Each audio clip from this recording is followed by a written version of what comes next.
नमस्कार जनादेश में आप सभी का स्वागत है। मैं हूं आपके साथ आरेंद्र। 5 राज्यों में विधानसभा चुनाव के तहत असम और पश्चिम बंगाल में पहले चरण के लिए आज नामांकन का काम खत्म हो गया।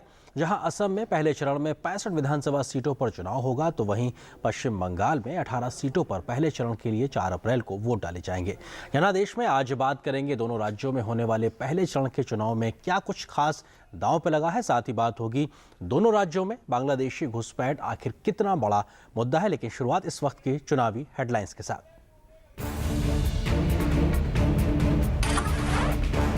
कांग्रेस ने भवानीपुर से ममता बनर्जी के खिलाफ दीपा दास मुंशी को बनाया उम्मीदवार। असम और पश्चिम बंगाल में पहले चरण के लिए नामांकन खत्म। 4 अप्रैल को असम में 65 सीटों पर और पश्चिम बंगाल में पहले चरण में 18 सीटों पर होगा मतदान।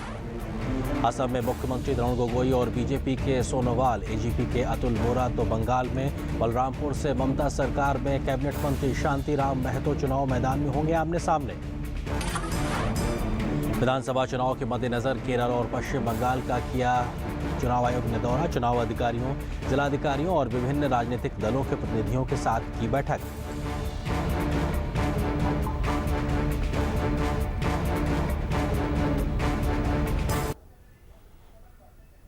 तो चुनावी हेडलाइंस के बाद में अब बात करते हैं असम की। असम विधानसभा चुनाव के पहले चरण के लिए नामांकन दाखिल करने का आज काम खत्म हो गया है। पहले चरण में 65 सीटों पर आज कहा जाए तो 4 अप्रैल को मतदान होना है। लेकिन बहुत कुछ चीज़ें वहां पे दांव पे लगी हैं। क्या कुछ चीज़ें महत्वपूर्ण हैं और किसके सामने कौन किसको शह और मात का खेल देता हुआ नजर आएगा। बात करते हैं हमारे सहयोगी संवाददाता विक्रमजीत सिंह से, जो इस वक्त गुवाहाटी से हमारे साथ मौजूद हैं। इसके अलावा हमारे सहयोगी मंजीत ठाकुर भी हमारे साथ जुड़े हुए हैं, जो कि पश्चिम बंगाल की चुनावी सरगर्मियों पर हमसे बात करेंगे। लेकिन पहले बात करते हैं विक्रमजीत सिंह से। विक्रम, आपको लगता है कि अगर विक्रम अगर आप हमें सुन पा रहे हैं तो आपसे जानना चाहेंगे कि आपको लगता है कि जो पहले चरण का जो मतदान है असम के लिहाज से अगर बात की जाए, 65 विधानसभा सीटों के लिहाज से क्या कुछ दिलचस्प होने जा रहा है या क्या कुछ चीजें तय हो जाएंगी इसी आधार पर पहले चरण के चुनाव में?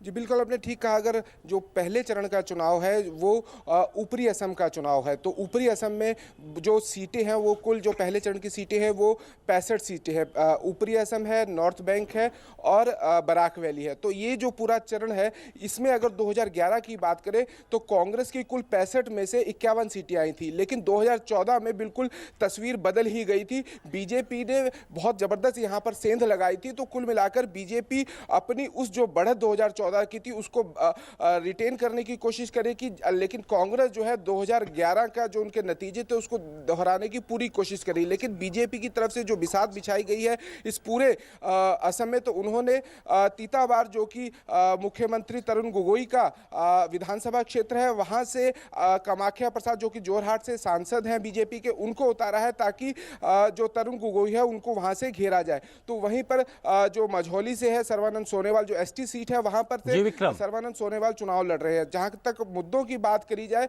तो बराक वैली के जो मुद्दे हैं, चूंकि बराक वैली जो है इस इलाका, जो ये पूरा असम प्रदेश है, उसमें बहुत पिछड़ा हुआ इलाका माना जाता है। कनेक्टिविटी की प्रॉब्लम है, शिक्षा की समस्या है, स्वास्थ्य सुविधाओं की समस्या है, जो सड़कों की समस्या है, सड़कों से जाने के बहुत लंबा समय लगता है। उसी प्रकार से अगर ऊपरी असम की बात की जाए तो ये जो इलाका है, कांग्रेस के तमाम जो दिग्गज नेता है वो इसी इलाके से आते हैं। यहाँ पर चाय बागान जो है अपने आप में बहुत बड़ा इलाका माना जाता है। तो चाय बागान की जो मजदूरों की एक अनुमानित जो संख्या मानी जाती है इस इलाके में, जो ऊपरी असम है, वो 35 से 40 लाख है। अमूमन ये जो वोट बैंक है वो कांग्रेस का वोट बैंक माना जाता था। लेकिन 2014 के जो लोकसभा चुनाव थे, ये वोट बैंक शिफ्ट होकर बीजेपी की तरफ चला गया और जिसके परिणाम जो है ऊपरी असम में देखने को मिले। बीजेपी ने वहां पर कुल जो सीटें थी उसमें से 4 लोकसभा सीटें जीती थी। तो कहीं ना कहीं पर अगर इसके अलावा अगर हिल डिस्ट्रिक्ट की अगर बात की जाए तो वहां पर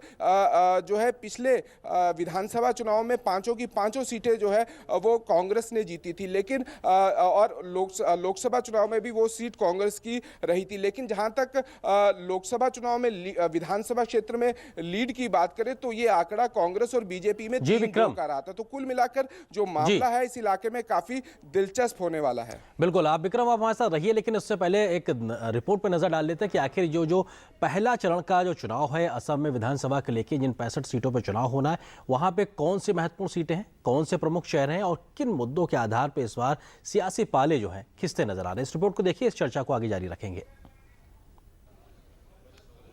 पहले चरण के लिए नामांकन करने की समय सीमा समाप्त हो चुकी है। पहले चरण में ऊपरी असम बराक वैली के 14 जिलों में 65 सीटों पर मतदान होना है। 2011 के विधानसभा चुनाव में इन इलाकों में कांग्रेस का दबदबा था। 65 में से 51 सीटों पर उन्होंने जीत हासिल की थी। ये वो इलाका है जहां मुख्यमंत्री तरुण गोगोई, बीजेपी के मुख्यमंत्री पद के दावेदार सोनेवाल और एजीपी के पूर्व मुख्यमंत्री प्रफुल्ल महंत और मौजूदा अध्यक्ष अतुल बोरा समेत कई दिग्गज उम्मीदवार मैदान में हैं। मुख्यमंत्री तरुण गोगोई के लिए बड़ी चुनौती ये है कि वो अपने पुराने प्रदर्शन को इस इलाके में दोहरा पाएं। हालांकि उनको बीजेपी, एजीपी और बोडो पीपल्स फ्रंट से गठबंधन से कड़ी चुनौती मिलने की उम्मीद है, खासतौर पर 2014 में लोकसभा चुनाव में बीजेपी को मिली जबरदस्त सफलता के बाद। इस बार भी सभी पार्टियों ने अपने कद्दावर नेताओं को जोर आजमाइश के लिए चुनावी मैदान में उतार दिया है। कांग्रेस ने जिन 65 उम्मीदवारों की लिस्ट जारी की है, उनमें से अधिकतर पिछली सरकार में एमएलए रहे नेताओं पर भरोसा जताया गया है, जबकि 22 नए चेहरों को जगह दी गई है। इसके अलावा इस बार 11 महिलाओं को भी मौका मिला है। उम्मीदवारों की लिस्ट में 3 एससी और 9 एसटी कम्युनिटी के लोग शामिल हैं। तीताबार से 3 बार से विजयी तरुण गोगोई का सामना बीजेपी के वर्तमान सांसद कामाख्या प्रसाद से होगा। वहीं बीजेपी के मुख्यमंत्री पद के दावेदार सर्बानंद सोनोवाल को मझौली से उतारा गया है। यहां पिछली बार कांग्रेस के उम्मीदवार ने जीत हासिल की थी। सरकार में पीडब्ल्यू मंत्री अजंता नियोग को गोलाघाट से उतारा गया है। पिछली बार इस सीट से उन्होंने ही जीत हासिल की थी। वहीं एजीपी के नेता अतुल बोरा बोकखत से चुनाव लड़ेंगे। यहां से पहले कांग्रेस के उम्मीदवार जीत चुके हैं। तरुण गोगोई के सामने जहां एंटी इनकम्बेंसी फैक्टर होगा, वहीं बीजेपी इसे सत्ता पर काबिज होने का एक मौके के रूप में देख रही है। फिलहाल गठबंधन की सियासत के बल पर कौन शह और मात के खेल में बाजी मारता है, इसका फैसला तो 19 मई को ही होगा। जनादेश डेस्क, डीडी न्यूज। तो बहुत कुछ चीज़ें तय होना बाकी है, क्योंकि अगर देखा जाए तो बहुत से खेमे या कहा जाए गठबंधन एक शक्ल ले चुके हैं, लेकिन किसके हिस्से क्या चीज़ें आएंगी ये देखना दिलचस्प होगा। फिलहाल एक छोटे से ब्रेक के लिए रुकते हैं जनादेश में, लेकिन उस पार अभी खबरों का सफर जारी रहेगा। मैंने सोच लिया है, जब मैं बड़ा हो जाऊंगा ना, तब मैं साइकिल रिपेयर की दुकान खोलूंगा। क्यों? जिस तरह आप सब पेट्रोल वेस्ट कर रहे हैं, फ्यूचर में तो पेट्रोल बचेगा ही नहीं, तब तो सब साइकिल ही चलाएंगे ना। खुद ही सारा पेट्रोल खत्म करेंगे या कुछ अपने बच्चों के लिए भी छोड़ेंगे? प्लीज कम से कम सिग्नल पे तो इंजन ऑफ कीजिए। Download the PCRA Android app to know more about saving fuel. Issued in public interest by Petroleum Conservation Research Association, Government of India. ये चांदनी का चौक है। ये रविंद्र का सेतु है। मरीना का बीच है ये आजाद का मैदान है। खड़े सिंह दा मार्ग है। चित्तरंजन का एवेन्यू है ये। अन्ना का नगर यही है। गंगा की है ये नदी। ये लक्ष्मी की कॉलोनी है। बंकिम का स्ट्रीट है ये। नरीमन का पॉइंट है ये। और मैं तुम्हें इसे गंदा नहीं करने दूंगा। यहाँ कचरा नहीं फेंकने दूंगी। पान नहीं थूकने दूंगा। केले का छिलका नहीं फेंकने दूंगी। अगर एक बार 125 करोड़ देशवासी तय कर ले कि मैं गंदगी नहीं करूंगा, तो दुनिया की कोई ताकत नहीं है जो हिंदुस्तान को गंदा कर सके। स्वच्छ भारत, एक कदम स्वच्छता की ओर। किशोर अवस्था हम सब की जिंदगी का बहुत ही अहम पड़ाव होता है, जिसमें हम सब बहुत ही महत्वपूर्ण शारीरिक और मानसिक बदलावों से गुजरते हैं। इस उम्र में खून की कमी यानी अनीमिया काफी आम है, जिसके कारण कमजोरी, चिड़चिड़ापन और थकान जैसी शिकायतें आती हैं। सप्ताह में एक बार IFA की नीली गोली लेना किशोर अवस्था में विकास के लिए सहायक होता है। ये नीली गोली शासकीय शालाओं, आंगनबाड़ी केंद्रों और शासकीय स्वास्थ्य संस्थाओं में निशुल्क मिलती है। मैं आशा करती हूँ कि आप सब किशोर और किशोरियां साप्ताहिक IFA की इस नीली गोली का सेवन जरूर करेंगे। एक सपना सच हुआ जब मेरे बिजनेस का टर्नओवर 10 लाख से ज्यादा हुआ। मुझे गर्व है कि मैं service tax assessee. Life seems beautiful after achieving a turnover of more than 10 lakhs. And now I'm a proud service tax assessee. याद रखिए, 10 लाख से अधिक टर्नओवर होने पर सेवा कर देना अनिवार्य है। अब लाइन नहीं, सिर्फ ऑनलाइन। समय पर सही सेवा कर चुका है। सूखा हो या बेमौसम की बरखा हो, कीड़ा लगे खेत में या दुविधा हो, बहुत ही कम प्रीमियम पे पूरी हो भरपाई, फसल बीमित रहे कटाई के बाद भी भाई। हाँ, ऋणी या अऋणी अब हर किसान लाभ उठाए, एक मौसम कदर है सब किसान बीमा कराए, प्रधानमंत्री फसल बीमा योजना से हर किसान मुस्काए। कृषि और किसान कल्याण मंत्रालय द्वारा किसान हित में जारी। और ब्रेक के बाद जनादेश में आप सभी का स्वागत है। बात करते हैं पश्चिम बंगाल की। पश्चिम बंगाल में पहले चरण के तहत 18 सीटों के लिए सभी पार्टियों के उम्मीदवारों ने अपना अपना नामांकन पत्र आज दाखिल कर दिया है। इन सीटों पर 4 अप्रैल को मतदान होना है। पहले चरण के तहत जिन जगहों पर मतदान होना है उनमें नयाग्राम, झारग्राम, सावनी, बिनपुर, जयपुर, रायपुर, काशीपुर जैसे इलाके शामिल हैं। इनमें से कई जगहें ऐसी हैं जो नक्सल प्रभावित भी हैं। ममता बनर्जी की पिछली बार की सहयोगी कांग्रेस पार्टी इस बार लेफ्ट पार्टियों के साथ दीदी के रास्ते में रोड़ा बनकर खड़ी हुई है, तो भाजपा ने भी 2014 के लोकसभा चुनाव के मिली सफलता को भुनाने के लिए ताल ठोक रखी है। बलरामपुर से ममता ने अपने कैबिनेट मंत्री शांतिराम महतो पर फिर से भरोसा जताया है। महतो पिछली बार इस सीट से ही जीत चुके हैं। इसके अलावा तमाम दिग्गज भी चुनाव मैदान में इस बार इस पहले चरण में आमने सामने नजर आएंगे। और हमारे सहयोगी मंजीत ठाकुर हमारे साथ में कोलकाता से मौजूद है। मंजीत, अगर इस पहले चरण के लिहाज से बात की जाए तो मोटे तौर पे तो समझ में आता है कि इस इलाके को एक बड़ा इलाका वो भी है जो जंगल महल और कहा जाए नक्सल प्रभावित इलाका है। इसके अलावा अन्य अगर चीज़ों से लिहाज से बात की जाए, क्या कुछ मुद्दे के तहत इस बार के इन पहले चरण में चीज़ें तय होने जा रही हैं?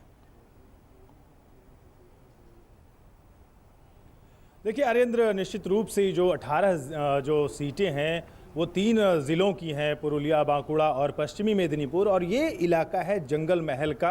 याद होगा कि 2011 से पहले इस इलाके में बहुत ज़्यादा अशांति थी, नक्सली हिंसा थी, और यही इलाका था जहां पर लालगढ़ जो राष्ट्रीय खबरों में आया था, जो अयोध्या हिल्स जो पुरुलिया डिस्ट्रिक्ट में पड़ता है वो खबरों में आया था, वो नक्सली हिंसा की वजह से था।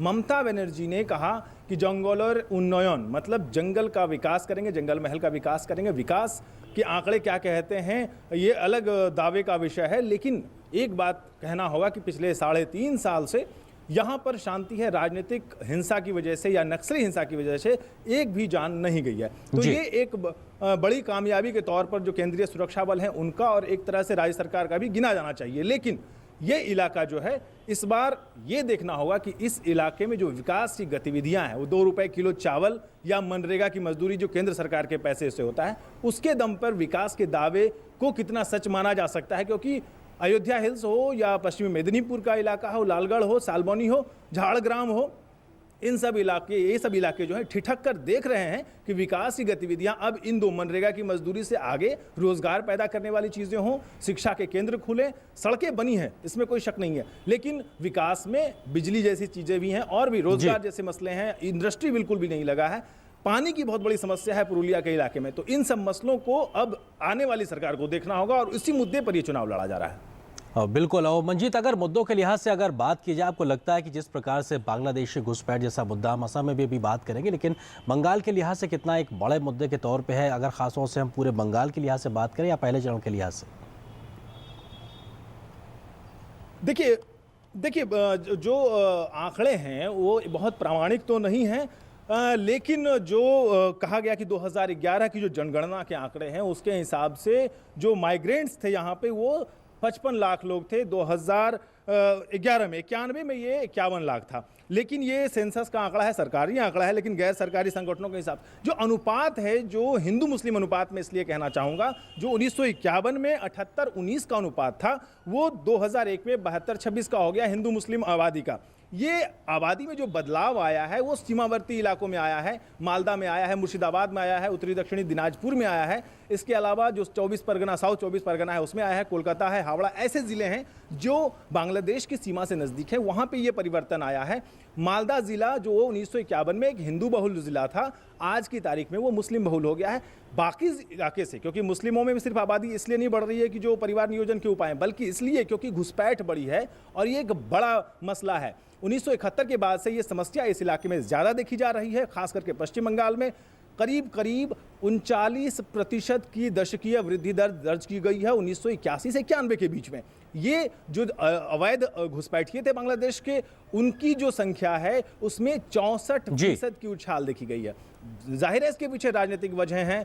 उन जो आएंगे, जो भारत के संसाधनों का इस्तेमाल करेंगे, उनको राजनीतिक दलों ने अपने फायदे के लिए इस्तेमाल किया, खास करके जो सत्ताधारी दल थे उन्होंने क्या किया कि उनको राशन कार्ड दिए, तमाम तरह की सुविधाएं दी, और ये इस वजह से भी ये समस्या ज़्यादा गहराई है। जी आर्यन जी, मंजीत आप रहिए हमारे साथ, आपके पास हम फिर से रुख करेंगे, लेकिन फिलहाल एक छोटे से ब्रेक के लिए रुकते हैं, लेकिन ब्रेक के उस पार जनादेश का ये सफर जारी रहेगा।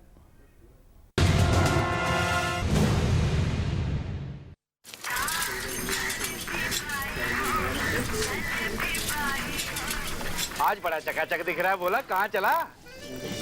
मियाँ तारीख है। कोर्ट की तारीख है क्या? कोई फैसला होना है? क्या बोला, कहाँ चला? तारीख है चाचा, तारीख। अरे लॉटरी निकलने की तारीख है क्या बोला? अरे तारीख का सस्पेंस क्या है? आज आंकलन की तारीख है। उनके लिए जो अपनी स्कूली पढ़ाई पूरी नहीं कर पाए, वो सभी लोग पढ़ाई लिखाई और हिसाब के अपने ज्ञान का आंकलन करवा सकते हैं। बस पंचायत में जाके बिना किसी फीस के नाम लिखवाओ और आने वाली 20 मार्च को परीक्षा देकर सर्टिफिकेट पाओ।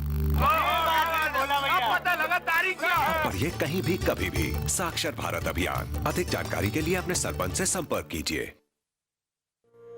सूखा हो या बेमौसम की बरखा हो, कीड़ा लगे खेत में या दुविधा हो, बहुत ही कम प्रीमियम पे पूरी हो भरपाई, फसल बीमित रहे कटाई के बाद भी भाई। हाँ, ऋणी या अऋणी अब हर किसान लाभ उठाए, एक मौसम कदर है, सब किसान बीमा कराए, प्रधानमंत्री फसल बीमा योजना से हर किसान मुस्काए।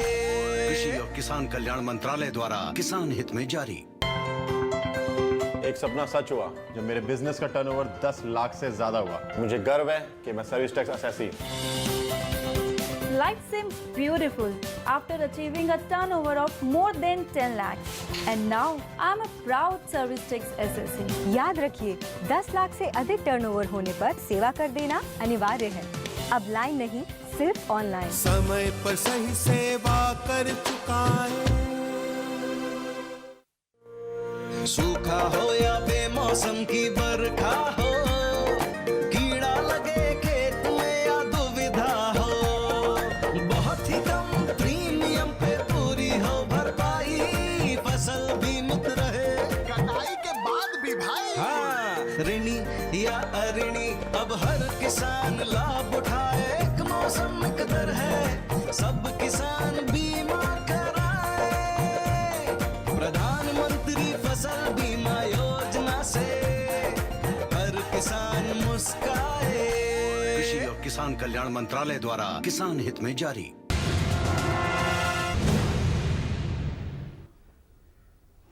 और अगर हम जनादेश में बात करें, अगर असम और पश्चिम बंगाल में किस तरीके से जो कुछ साझे मुद्दे ऐसे हैं जो कहीं ना कहीं चुनाव को लंबे समय तरह से प्रभावित करते रहे और आने वाले विधानसभा चुनाव में भी प्रभावित करेंगे, तो एक बड़ा मुद्दा कम से कम बांग्लादेशी घुसपैठ का नज़र आता है। किस तरीके से इस पूरे मुद्दे ने असम और पश्चिम बंगाल में वहाँ पर फ़र्क डाला है और राजनीतिक रूप से क्यों ये महत्वपूर्ण है, आइए इस रिपोर्ट पर नजर डालते हैं। असम चुनाव में अवैध बांग्लादेशी घुसपैठ का मुद्दा लंबे समय से एक कटु सत्य रहा है। अवैध घुसपैठ से राज्य का पूरा सामाजिक ताना बाना प्रभावित रहा है, जिसके चलते मूल असम के निवासियों के बीच पहचान खत्म होने का खतरा भी बढ़ता जा रहा है। घुसपैठ की वजह से असम के सीमावर्ती जिलों की डेमोग्राफी में एक बड़ा बदलाव आया है और समय के साथ ये समस्या एक सामाजिक आर्थिक समस्या ही नहीं बल्कि एक बड़ा राजनीतिक मुद्दा भी बन गई है। यह चूंकि सामाजिक समस्या है, इसलिए यह राजनीतिक समस्या बनी। राजनेता तो उन्हीं चीज़ों को पकड़ते हैं जो समाज में फैलती हैं, समाज में बढ़ती हैं। कई ऐसे क्षेत्र हैं जहां पर यहाँ के मूल निवासी अल्पसंख्यक हो गए हैं आबादी का ढांचा बदल गया है।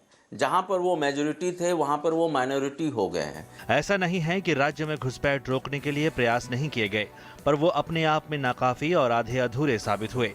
Illegal migrants determination by tribunal यानी IMDT एक्ट इसका जीता जागता उदाहरण है, जिसे सुप्रीम कोर्ट ने रद्द कर दिया। इस एक्ट से समस्या सुलझी तो नहीं बल्कि और ज्यादा उलझ गई। समस्या की गंभीरता डी वोटर यानी डाउटफुल वोटरों की संख्या में भी समझी जा सकती है, जो लगभग 1,37,000 के करीब हैं और जिसे सुप्रीम कोर्ट ने अपने हालिया फैसले में वोट देने की मान्यता दे दी है। इससे पहले 1997 में इलेक्शन कमीशन ने इन्हें संदेहास्पद वोटर करार दिया था।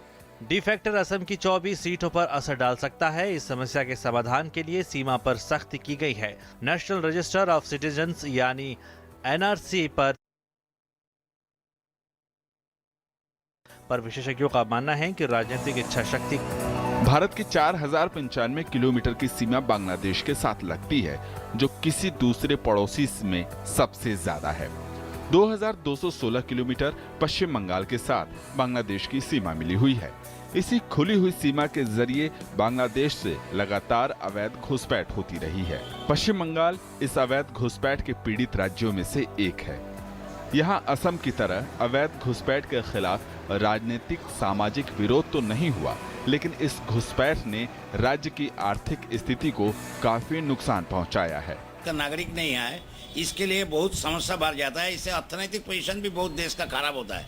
लेकिन इतना दिन स्वाधीनता होने का बाद केंद्रीय सरकार और हमारा जो राज्य सरकार है, ये दोनों का तरफ से इसका ऊपर के सुझाव रूप से कोई कड़ाई पदक्षेप नहीं लिया, इसीलिए देश का बहुत खतरनाक पोजीशन होता है। बॉर्डर है बांग्लादेश के साथ, वो बहुत ही ढीला है, this porous border, and that allows illegal flow of migration. उसमें कठिन होम मिनिस्ट्री और BSF ने बहुत कठिन उपाय उसको निकलना पड़ेगा, कैसे बॉर्डर को मैनेज करें। अब अमेरिका को जाइए, अमेरिका मेक्सिको का जो बॉर्डर है, कोई नोबडी कैन एंटर, ऐसे एक स्ट्रिक्ट बॉर्डर उन्होंने बना हुआ है, कंट्रोल रिगरस कंट्रोल उधर है, हमारा देश में क्यों नहीं है। बांग्लादेश की 80% आबादी ग्रामीण इलाकों में रहती है। विश्व बैंक के मुताबिक यहाँ 53% लोग गरीब हैं। ऐसे में रोजगार की तलाश में वे बड़ी संख्या में भारत की तरफ रुख करते हैं। हालांकि अंतर्राष्ट्रीय सीमा का मसला केंद्र सरकार का है, लेकिन पश्चिम बंगाल में 34 साल तक शासन वाम सरकार के हाथ में रहा, लेकिन राज्य ने कोई भी सख्त कदम अवैध घुसपैठ के खिलाफ नहीं उठाए। माना जाता है कि राज्य सरकार ने अवैध घुसपैठियों के लिए सहानुभूति रखी। पश्चिम बंगाल की मौजूदा सरकार भी अवैध घुसपैठिए के मुद्दे पर तुष्टीकरण की राजनीति अपनाती रही है। जो लोग आए हैं उन लोगों को वोटर लिस्ट में उनको नाम लिखे हैं, पॉलिटिकल कॉन्ट्रैक्ट को यूज करके साथ किसी को आधार कार्ड मिल गया, किसी को पासपोर्ट भी मिल गए।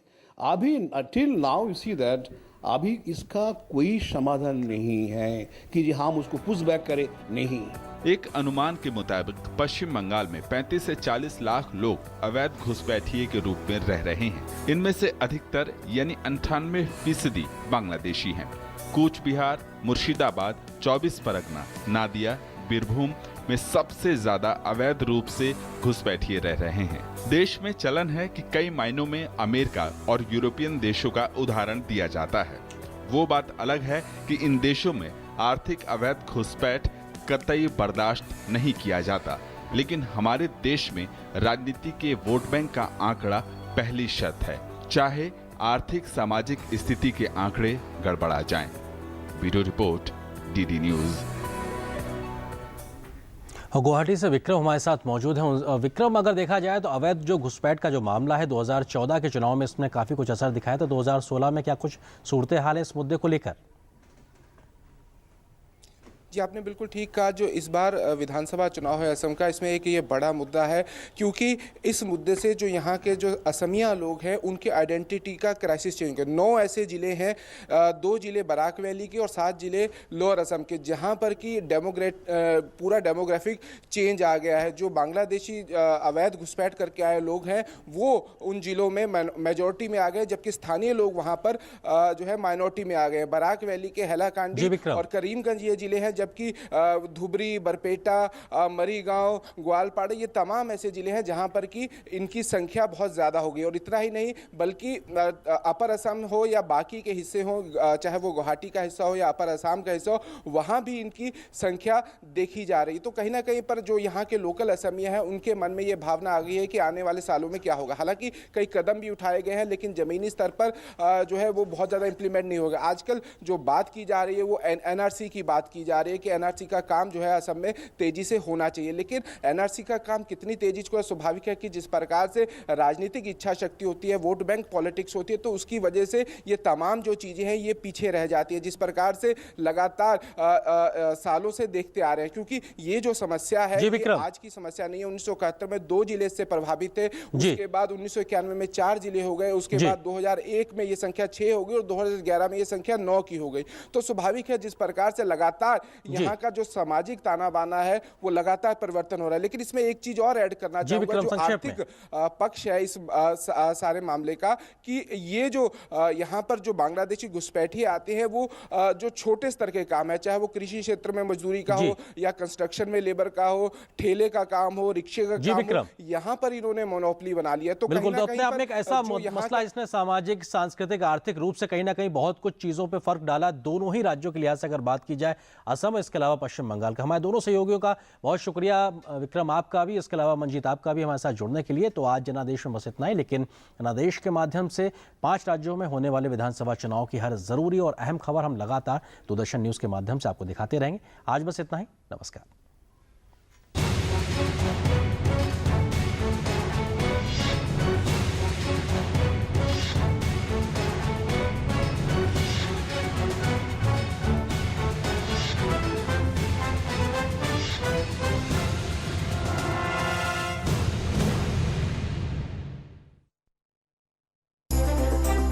सुबह का सही आगाज ताजा खबरों के साथ, सुर्खियों के आईने से देश विदेश की सही तस्वीर और दिन के हर पहलू पर नजर। नया सवेरा सोमवार से शुक्रवार सुबह 7 बजे सिर्फ डीडी न्यूज पर।